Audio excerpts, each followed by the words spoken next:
السلام عليكم ومرحبا بكم في قناتكم مطبخ وفاء. نتمنى تكونوا كاملين بخير وعلى خير.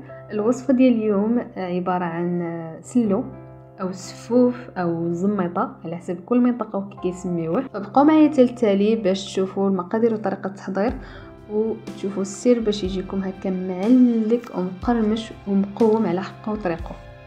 بالنسبه للمقادير غادي نحتاج 1 كيلو ديال اللوز يكون مفسخ ومقلي ومقسوم على جوج. النص غادي نهرمشوه والنص يكون مطحون مزيان حتى يطلق الزيت ديالو وتعجن. غادي نحتاجو كذلك 1 كيلو ديال الجنجلان اللي غادي نقسموه على 3. زلافه نخليوها صاينه، زلافه نهرمشوها، 1 جوج زلايف غادي نطحنوهم مزيان حتى يطلقوا الزيت ديالهم.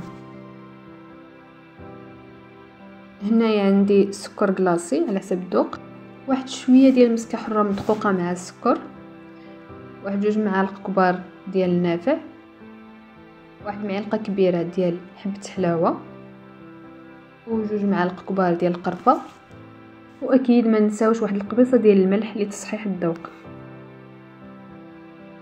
عندي هنايا 1 جوج كيلو ديال دقيق الفورص محمر. انا صراحه حمرته في الفران ديال الزنقه، نتوما الا عندكم الوقت حمروه في الفران اولا فوق البوطه. هنايا كنضيفوا عليه جميع المكونات.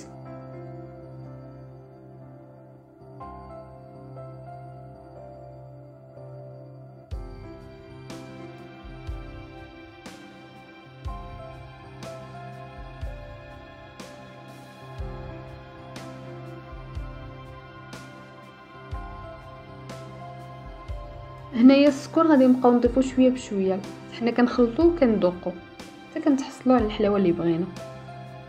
هنايا كنحاولوا ندخلوا المكونات مزيان في الدقيق.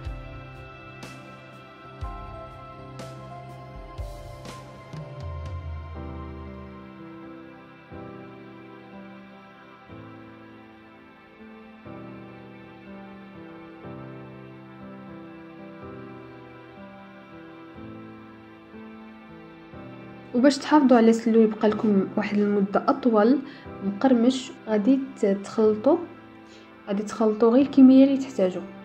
هي اللي تخلطوها بالزيت، والكميه الاخرى كديروها في شي سوبيره ولا في شي بواطه بحال هكا، وكتحاولوا تضغطوها مزيان باش ما نخليوش مجال فين يدخل الهواء ويبرد لينا اللوز، وكنخليوه على جنب. من نحتاجوه نضيفوا له الزيت وهو واجد. والكميه الاخرى فكنضيفوا لها زيت زيتون شويه بشويه وحنا كنحركوا.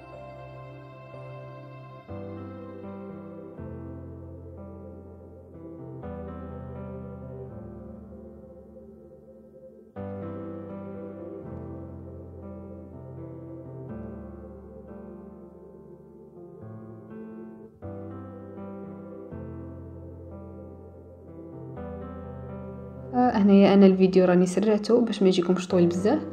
بقيت كنضيف الزيت شويه بشويه وكنحرك وكندلك مزيان حتى ولا لي على هذا الشكل معلك.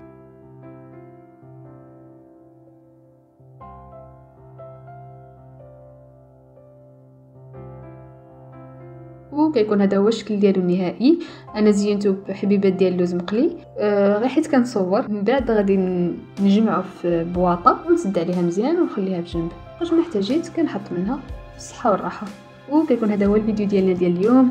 عواشر مبروكه، الله يدخل علينا هذا الشهر الفضيل بالصحه والسلامه، ونقول لكم السلام عليكم، تبقوا على خير.